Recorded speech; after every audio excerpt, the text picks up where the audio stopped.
Dominic Raab has been speaking on the BBC to Chris Mason, and it's a very interesting interview. He resigned because he said he was going to if there was any shred of evidence that he had fallen below the ministerial code. There was, he did. But he took his time in doing so.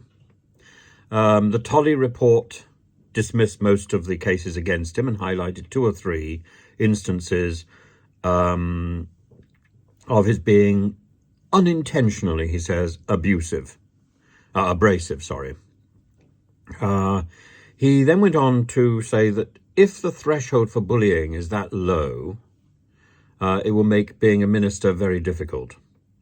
His tone throughout, and literally the tone of his voice throughout, is like a patronizing, mealy-mouthed headmaster.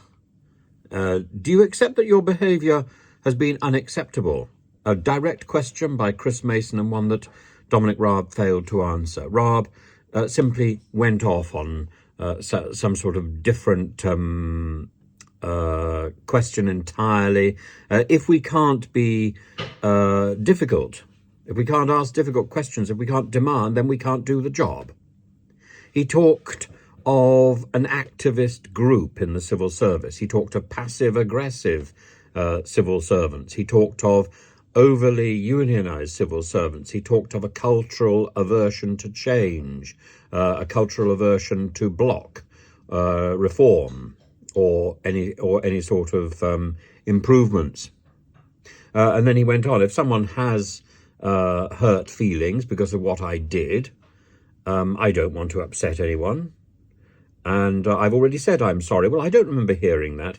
This extraordinary way of transplanting the apology into the distant past, so you don't actually have to do it in real time, in the present tense.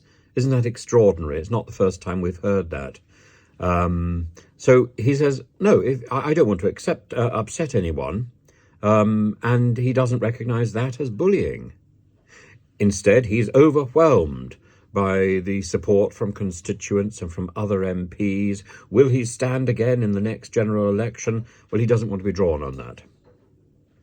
Now, meanwhile, civil servants are voicing their discontent with the result by his with his lack of remorse, with his lack of acceptance of the spirit of Adam Tolley's judgment. His resignation, said one person, was entirely consistent with the way that he led his department. The reasonable and respectful dialogue that was felt to be lacking, the different thresholds of bullying and behaviour that he and they would reference, and the most interesting omission or observation was this one about the Foreign Office, when in the Foreign Office, he in the document he is said to have committed an abuse or a misuse of power, and his conduct towards one particular individual was humiliating as far as that person was concerned.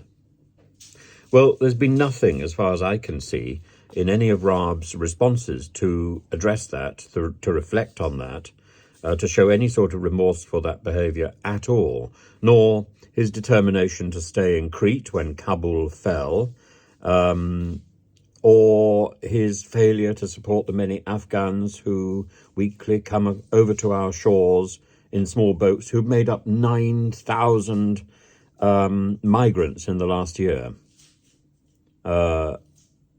They come across in small boats because we failed under his watch to keep our word to the many Afghans who supported us in our endeavours in Afghanistan in the face of the Taliban threat. So, yeah, I think there's a lot to unpick. There's a lot to discuss further about Raab's departure. I think if we don't address the issue of what is expected of civil servants, then we are going to get into this problem again and again and again. And if we don't equally adjust the ministerial code so that it better reflects proper business practice, proper ministerial practice, then we're going to get into this problem again and again. We've now had 2 specific instances of it where bullying in practice has been established by ministers. Both of them think that they were behaving acceptably. Priti Patel and Dominic Raab both don't see anything that was wrong in their behaviour. Civil servants who were under them definitely reject that observation. The civil servants don't share that view. So there's a problem. If we don't address that, if we don't rewrite the rules, then we're going to have this problem again and again and again. And then there's the question of Simon Case hanging over it all as well. And I'm sure there are other ministers. I'm sure there are other people working in Whitehall who would have the same issues. Not only that, but in all instances where people are working with authoritarian leaders, and I can think particularly of schools.